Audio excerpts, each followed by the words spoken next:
for being around. I will short highlight to you what we will see in the next hour. We will have a short introductory comments by Fabrice Brigier, our President and CEO, on the Airbus role in this fast-growing market. And afterwards, a presentation by John Leahy, the latest global market forecast on this Asian-Pacific region. John Leahy is our Chief Operating Officer, Customers. And without any further ado, I pass over to Fabrice. I forgot to mention, right after this press conference, we have our first commercial announcement here in the show. So please stay here with us. We keep you here entertained for the next hour. Fabrice, over to you.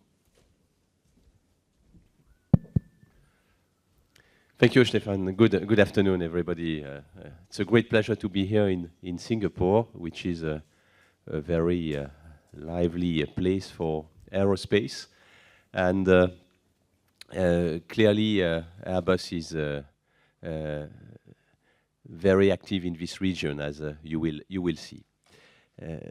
Since June 2012, when I took over as CEO of Airbus, I tried to list my trips to this region, and I could list Singapore, China, Japan, Hong Kong, Indonesia, Philippines, Thailand, Vietnam. I hope I didn't forget any country. It just confirms that this is one of our top priorities, because it is clearly a very dynamic, growing area in the world, which is true for the world GDP, is of course also true for the aerospace business. And we have on top a combination of mature economies like Singapore and also emerging countries. When we put China on top, we have overall a growth of more than 7% per year. Some are predicting slower growth in 2014, but slower means that it will be at least twice bigger than the United States growth. I don't compare with Europe, because comparing with something which is closer to zero would be much more difficult. So this region will lead global demand for aircraft, with an average increase in passenger traffic of 6% per year for the entire region for the next 20 years. And I believe this is pessimistic. I believe this region will grow even faster, because year on year our predictions are getting higher, and I think we are not the only one to predict a bigger growth. In some countries like Indonesia or Vietnam, due to the size of the population, the geography of the countries, we have more than double-digit traffic growth, and it will continue like that. This Asia-Pacific region is a core market for Airbus. Airlines here account for more than a quarter of all our sales to date, and a third of our current backlog. And it doesn't include the leased aircraft, meaning procured by leasing companies and dispatched in Asia, and we would get probably closer to 50% all in all. More than 30% of our aircraft in service today are flying with airlines in the region. Last year, we strengthened our position here, winning 80% of all new orders placed by Asia-Pacific Airlines. We also delivered during the year 51% of all aircraft entering service with airlines in the region. Now the star of the show, which is, at least for us, the A350. You could hopefully see it flying less than an hour ago. And it's actually its first flight during an air show. It overflew Paris Air Show, but it was only the third flight of this aircraft in June last year. But here, this is a demonstration flight, and I hope you could appreciate it. Low speed, high speed, the noise also, which is very small. So where do we stand on the A350? We have recorded more than 1,000 flight hours in tests. We have so far 2 aircraft flying. We will have another 2 by the end of the month for very early March. So the program is taking shape, and we have completed high altitude tests in Bolivia, some hot weather tests in Caribbean, in Martinique, and some cold tests. Was only minus 28 degrees, so my engineers were not happy in Canada last month. So all, by the way, with this MSN3, which is so the second aircraft flying, which is on display here in Singapore. So the flight test program will continue, and we expect to fly a little bit more than 2,500 hours. And we are well on track to certify the aircraft and, of course, deliver it to Qatar Airways by the end of the year. We have started the assembly of the first series aircraft at the very end of last year. So we believe this program is on track. And this A350 forms an integral part of a wide-body product line, including the A330 and, of course, the A380. They represent a family which is very modern, comprehensive, I mean from 250 to 550 or even 600 passengers, with the common denomination, the commonality of flying an Airbus aircraft. The 350 was in Doha last week, and we had the opportunity to have Qatar Airways pilots flying this A350, and even Boeing pilots were very surprised how easy it was to handle. And so this is, I think, a clear common point of all our aircraft. So we have a very homogeneous family, and we believe that we will be leading whatever others can say this wide-body market, and actually we are leading this wide-body market. Regarding the single-aisle sales, I will not tell you that we got 97% of the orders last year. It's a bit too much, and clearly Lion Air big order was for a lot about it, but however, we have multiplied, I think, by 10 the orders of the A320 compared to 10 years ago. So the A320 is pushed by both the Chinese domestic market and also the low-cost market. As you know, this A320 family is most popular among the low-cost carriers. While the Asia-Pacific region is a key customer for us, it's also increasingly important for our industrial partnership. Everybody knows, of course, our final assembly line in Tianjin. Who would have bet among the audience 10 years ago that we would have delivered more than 150 aircraft from Tianjin? Many were very skeptical about it, so we know how to make it work. We have also a similar joint venture in composite manufacturing with Heavy Group in Harbin in the north of China. But it's not limited to China. We have a strong presence in Malaysia, especially also for composite detail parts directly and also through Spirit. We see a lot of potential for additional partnership in this region as we seek to supplement capability in our home countries to meet the ramp-up of our productions. And also we are looking to develop new service businesses to support our fleets. It's around training, around MRO, around all possible services. And Singapore in this area is one country where we plan to grow our presence in the coming years. We have already, I think, close to 60 people, technical staff based here, 80% of them being local. We will open tomorrow new spare parts distribution center for the region in Seletar from our subsidiary Sater, which will employ about 200 people.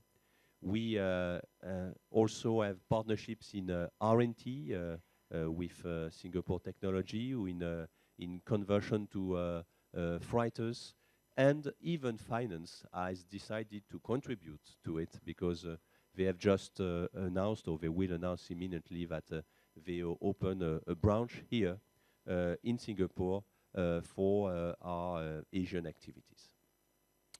I have provided with you, ladies and gentlemen, an overview of our position in this region today. The message for me is very clear. This is where the action will be for industry in the coming decades. And not just in terms of aircraft sales, but also support and industrial footprint. Of course, we will face challenges, perhaps some economic cycles, perhaps some new competition, particularly in the single-aisle market. But I believe that with our current product line adapted to the needs of the airline, its evolutions in the years to come, an extensive network of support services, and also our industrial presence will be well placed not only to maintain but to grow significantly our presence in this important region. Now it's time to go to the more exciting part of the presentation, and so I hand over to you, John. Okay, thank you very much, Fabrice. I'll keep this relatively short because, as we've said before, we have an announcement of a relatively significant deal that we're going to make at the end of this press conference. So I think you know where we ended 2013. These are the numbers. What some of you may not be aware of, though, 1,619 was an industry record. 1,503 net was an industry record, not just for Airbus. 5,559 in backlog was an industry record, not just for Airbus. And here's an Airbus record, 626. We fell a few short of what they delivered from Seattle, having saved up a few of those 787s for 4 or 5 years. They finally got them out the door. Okay, as Fabrice said, 51% in terms of units, 53% in value gross, but of course net is what counts. And on net after cancellations, we're 53% in terms of units and 53%. That was the world. We announced it in middle of January. Now we're announcing what happened out here in Asia Pacific. And Fabrice is right. He probably could have gotten the single-aisle numbers up over 90%. Put all the units together, after all cancellations for Asia Pacific, in 2013, Airbus has 82% of the market. 82% in terms of units and about 70% in terms of value. We're very proud of that. We're proud of the fact that this is the growth market in the world, and we're proud of the fact that this market heavily partners with Airbus. And if we look at the global market forecast, we're looking at increasing revenue passenger kilometers over the next 20 years by about 2.5 times, 151%. Passenger fleet, which is about 16,000 aircraft today, 100 seats and above, will grow to 33,000. Then you have passenger deliveries. Remember, some will still be in the fleet, etc. We have 28,000. Then, of course, you have to put in the freighters. So all in all, you have a net of 29,000 aircraft worth $4.4 trillion to be delivered worldwide. And in a few minutes, I'll get to what's the Asia Pacific part of that. But of those 29,000, 20,000 are going to be single aisle, 7,000 are going to be twins, 1,700 are going to be very large aircraft like the A380, and that gives us the 29,226. Those little red numbers are the changes from last year's global market forecast. So we're looking at about 1,000 more aircraft being forecast this year for the next 20 years than we did last year, and which you'll see also in a few minutes, almost that entire amount came from Asia Pacific. This is the growth market of the world. Now, why would that be? Here's the world's population. Today, about 7.1 billion people. In 20 years, growing to about 8.4 billion people. It's the middle class. Well, we know we have a big middle class in Europe and the CIS, but look what happens over that 20-year period. It stays essentially flat. The world grows rapidly, population grows rapidly, the European middle class stays about the same size. Well, what about the North American middle class? It actually goes down a little bit. And I think turn on the evening news, you can see what's happening over there. But what about Asia Pacific? Look at the growth in the middle class in Asia Pacific. So we put all that together, you've got the middle class in Asia Pacific growing fourfold over that 20-year period, while the Western economies, mature economies of Western Europe, the United States, stay essentially flat. The middle class drives their travel. For visiting friends and relatives, we call VFR. For business, these are business people, these are clerks, these are technicians. They fly for business, and they have some disposable income. They fly for leisure. And that's driving the growth in air transport in Asia Pacific. So you put that together, and let's look at my global market forecast. Remember, 29,000 aircraft around the world. RPKs, again, going up by about 2.5 times. Here we have Asia Pacific. RPKs are basically tripling in Asia Pacific. 200% is tripling. Passenger aircraft fleet, look at that, going up by about 2.5 times, 140%. New passenger aircraft deliveries, 10,000 aircraft. Remember, the entire world, I said it was going to be 29,000 aircraft. 10,000 of those aircraft are coming here to Asia Pacific.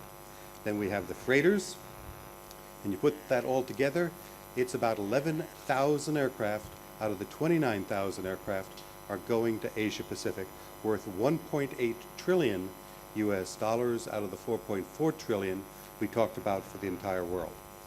And it's about 7,000 single-aisle aircraft. It's going to be a little over 3,000 twin-aisle aircraft, about 800 VLA aircraft like the A380. And for those who've been on that airplane, I think it's very clear it is the new standard.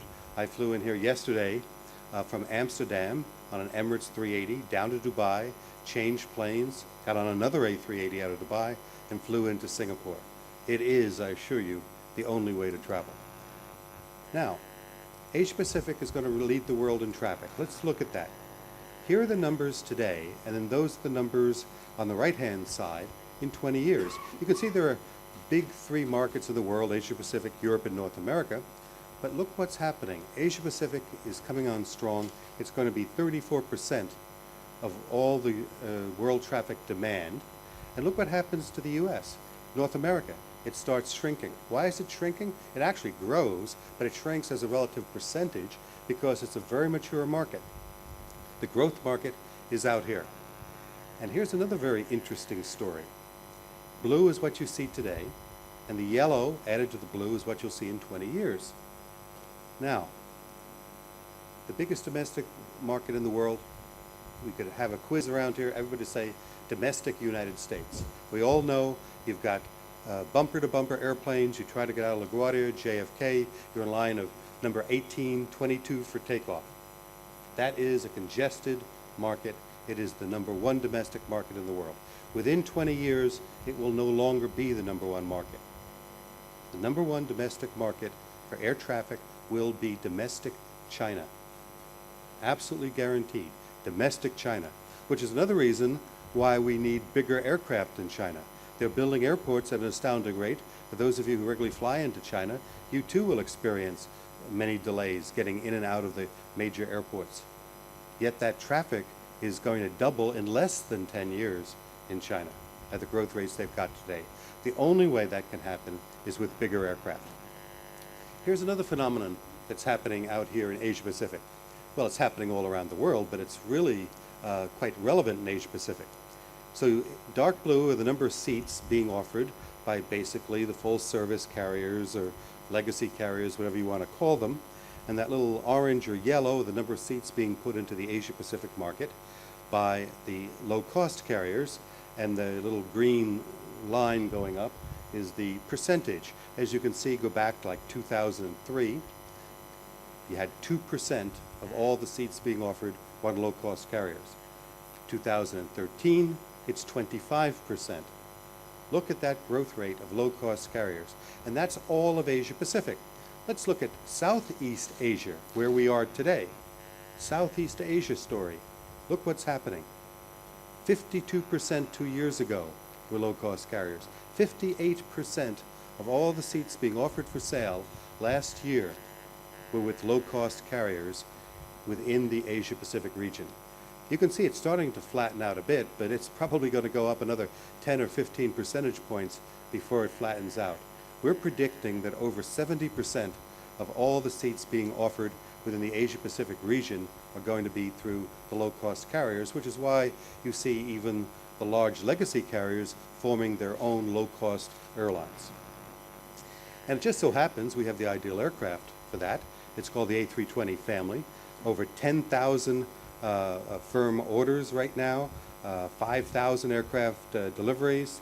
We had 1,200 orders last year, and we've got a backlog of over 4,000 aircraft, and that is not a typographical error.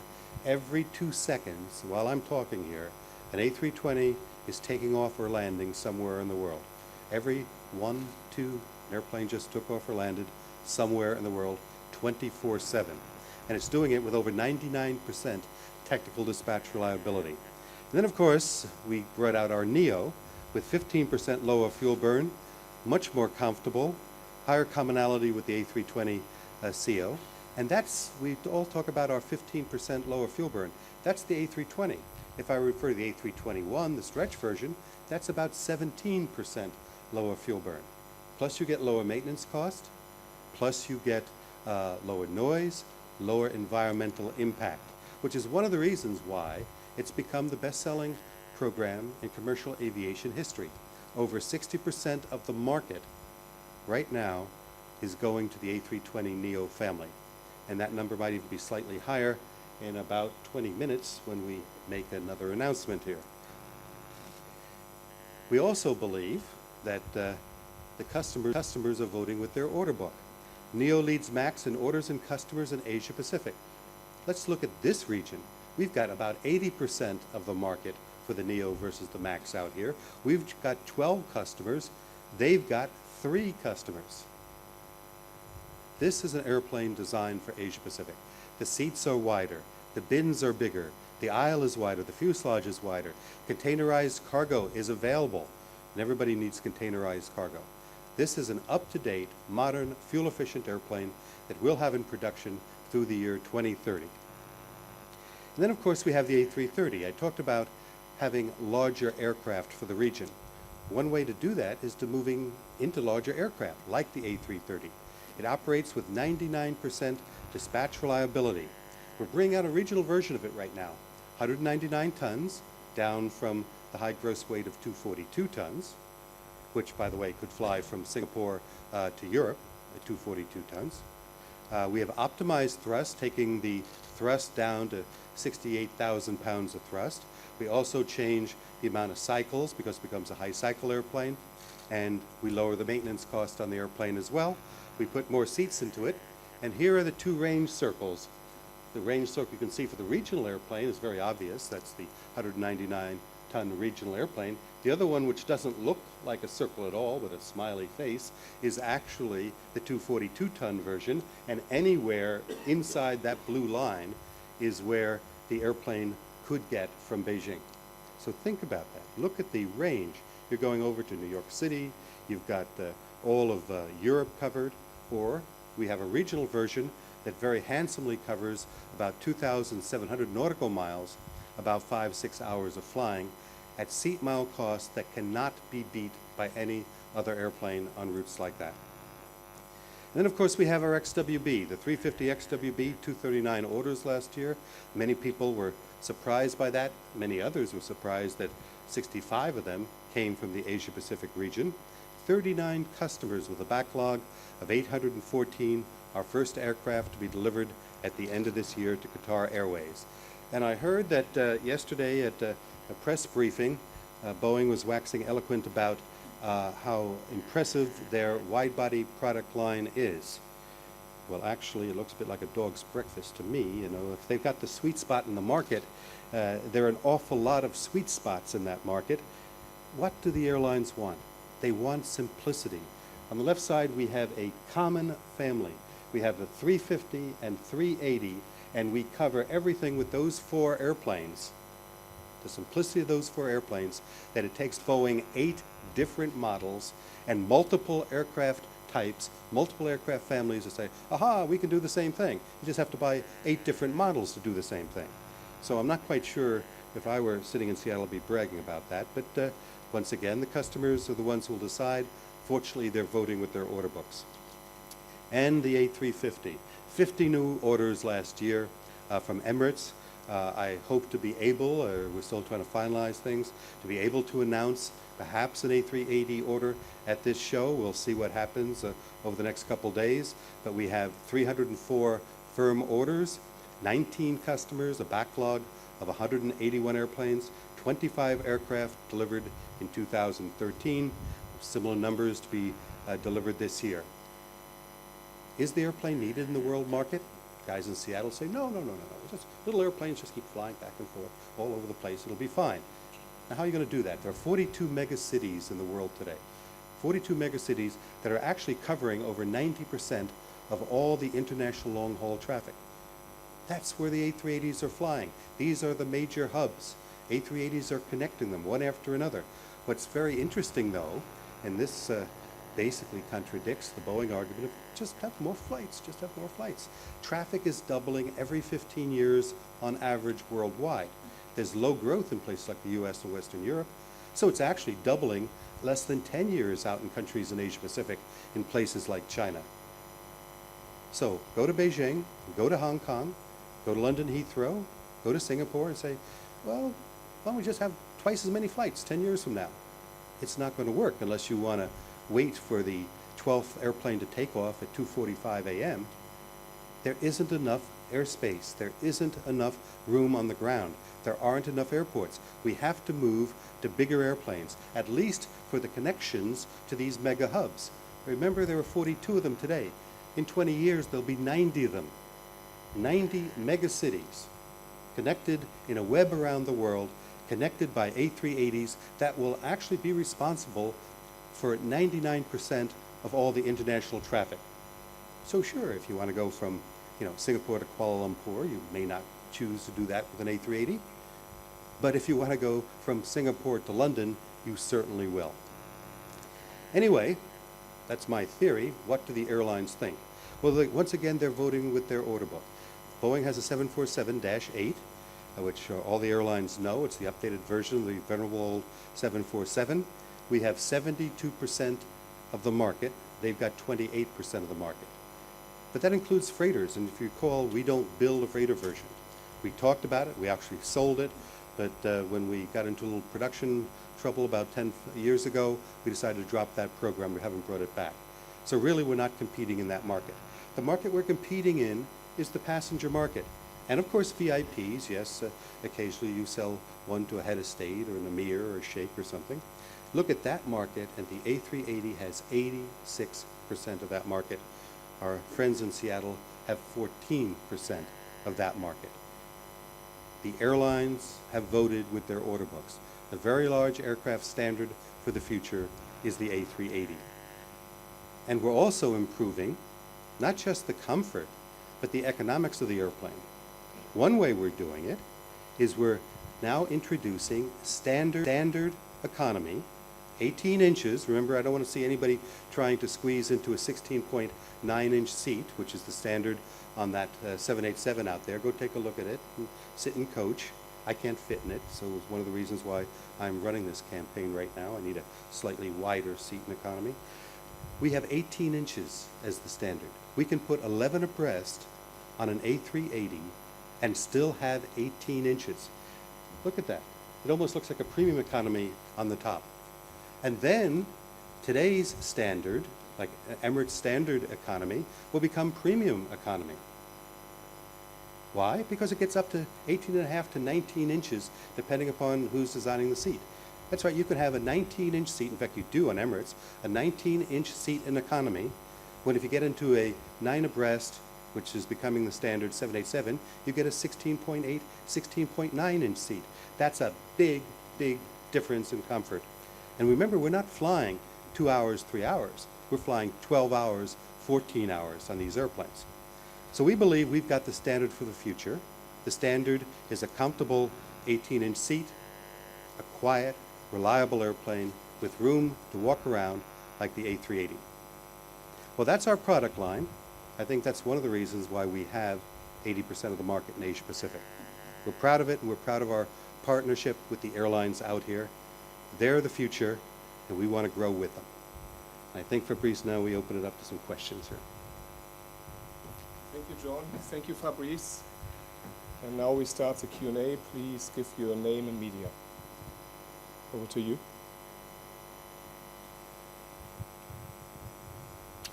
Thank you very much. I know, Sri Jagaraja from CNBC, I know you've talked about the longer-term growth potential and the market out here in Asia, but how concerned are you in the short to medium term that if we do continue to see more challenging economic conditions in this part of the world and in the emerging markets more broadly, that could result in some of your customers deferring or even cancelling orders? We have not seen that for the last 3-4 years. And even during the 2008 crisis, Asia maintained the growth, slightly reduced, but maintained the growth. And so we don't plan for what you said. We don't see it. Next to Sebastian Steinke, Flugrevue. My question to Mr. Brigier, please. Your competitor has launched another generation of the 777, the 777X, which is above the 350. Do you see a need for Airbus to stretch the 350 in order to compete with a bigger competitor to maybe a version -1100, something like that? And is it technically possible? Thank you.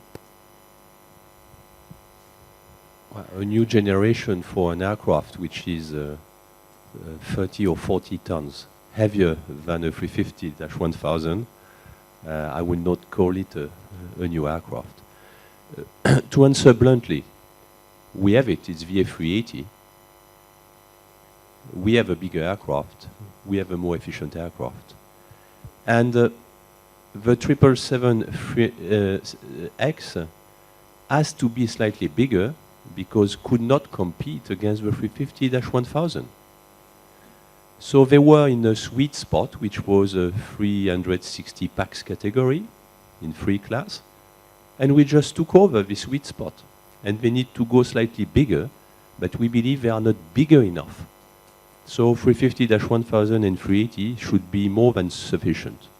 However, in the long run, we are improving our products. So we have no short-term, mid-term plan to do that, and we don't think we have to do that, but we could well envisage, as you said, additional members of the family of the A350. But it's not planned at all. Tim Robinson. Yeah, Tim Robinson, Aerospace Magazine. Question to Fabrice on related subject, product strategy after the A350 XWB. Where do you put your engineering resources into? Re-engineering the A380 to create the A380 Neo, or next generation single aisle? What do you think is the priority going forward after getting the A350 out the door? I have to recall that we have still to develop the 350-1000, 350-800. 350-1000, as an example, is a derivative, but it's a substantial derivative of the 900, and will enter service only in 2017. So we have still a lot to do. And globally, you are right to say that we believe that our research and development activities will probably slightly slow down because we were in full-scale developments with the A350 family. But we will re-inject our technologies into incremental developments of our existing families. 320 Neo, it's not the end. 330, we have launched last year the 242 ton, which, as John said, allows to fly from KL to London, for instance. We are investing in the regional version of the 330. 380, we are looking at also other possibilities for the short term, for cabin layout with more passengers, whilst keeping the appropriate level of comfort for long-range missions. So don't worry, my engineers have too many ideas, and so my job is just to make sure that we invest what is fully backed by our customers. Next question in the room. No more question. Over there. Jeremy Grant from the EFT. I mean, you talk a pretty confident story on growth, obviously, but surely one of the big constraints here is infrastructure, airport infrastructure. Jakarta, for example, is operating way over capacity, I think. Isn't that going to be a constraint to a lot of this as you look around this region? There we go. We'll give Fabrice's voice a rest here as he's caught the flu. I'll try to stumble through it. That is an excellent example of why we're developing the A330 regional. Yeah, look at Jakarta. You're right.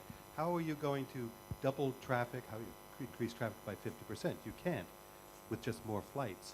But you could if you replaced 2 321s or 2 737-900s with one A330. You've just doubled, in the case of 737-900, you've more than doubled the number of seats you brought into Jakarta, and you've had one aircraft movement. Remember, every aircraft is one aircraft movement in the air traffic control airspace, whether or not it's got 100 seats in it or 500 seats in it. So in this particular case, in Indonesia, whenever you are capacity constrained, which to a large degree China is becoming, domestic China in particular, it's much better to not just have every 15 minutes a single aisle trying to get in from the same origin, but to actually use larger aircraft. The question is, larger aircraft, the problem has been, aren't necessarily that efficient on short-range routes, which is why we're coming up with an airplane optimized around the 330 for short-range routes. And for those of you who are real aviation buffs in the room, the A330 was originally built to fly from Paris to Toulouse, from Paris to Lyon, from Frankfurt to Munich. It was to be within, a wide body to operate within Europe. And now, of course, we've expanded it, but we're bringing it back in a version to its original roots, a wide body optimized for 1, 2, 3 hour flying. Jens Flotter, Aviation Week. Fabrice, you said recently that you see upside in the narrow-body production rates. How close are you now to make that decision? It's what I said in January. We are only in February, so probably slightly closer.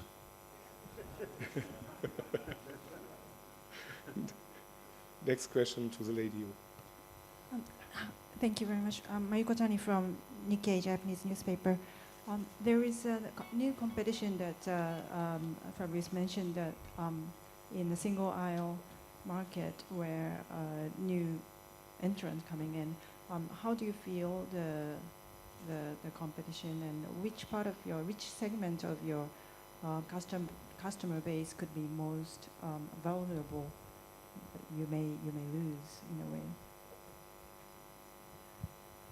We're not overly concerned at the present time by some of these new entrants. Remember, Airbus got started in 1970, but it really wasn't until about 20 years later that we slowly started growing. We hear that you've got the Russians here, the Chinese are talking about the Comac. You've got the Canadians with Bombardier, and then maybe the Brazilians will grow a bigger airplane. All of this is going to take time. So it depends on what time frame you're worried about with that question. If you say, will Airbus and even Boeing be under threat in the next 10 years, the answer is no. Under 20 years, the answer is probably yes. So 20 years from now, it'll probably be a Chinese manufacturer that will be giving a big threat to both Airbus and Boeing. But it's going to take them 20 years to get there. Siva from Reuters. Hi, Siva Govindasamy from Reuters. Could I ask a few questions about China? Could we get an update on the state of the A320 facility in Tianjin, whether that will be extended? Will you produce 330s in China. You've talked about selling that regional aircraft in China. You know, what is the status of that? Would you bring an assembly line to China? Thank you. A completion center, rather. Thank you. Well, so far we are, as I said, very satisfied with the cooperation we enjoy with our Chinese partners. This final assembly line in Tianjin has delivered according to plans, industrially, as I said. And when you go to Tianjin, you can see that this is really aerospace, industrial and services hub now, thanks to our initial investment. We are producing close to 50 aircraft a year. And what we expect short term is that we will extend this cooperation for probably a long period of time, because we will move to neo aircraft assembly. Regarding your question about A330, this is clear that the A330 regional is taking a lot of attention for the reason that John mentioned, air traffic congestion. But it's not enough to come up with a wide body and say to the guys, take a wide body and fly short distances. You need to be competitive. And the 330 is the only one to be able to be competitive, because of the low weight variant, the lower maintenance costs, the optimized cabin layout with up to 440 passengers, and also the operational reliability, which is very similar to the one of a single aisle. So this is what we offer to China. And we will see the response of the Chinese airlines. And we have always been open to additional industrial cooperation when the market supports it. So we'll see first whether there is a market, and then we'll be able to give an answer to your question. Thank you, Fabrice. Thank you, John. I now close this part of the press conference. We will now reset up the stage, so stay with us here. We will have the second part of this press conference in 5 minutes.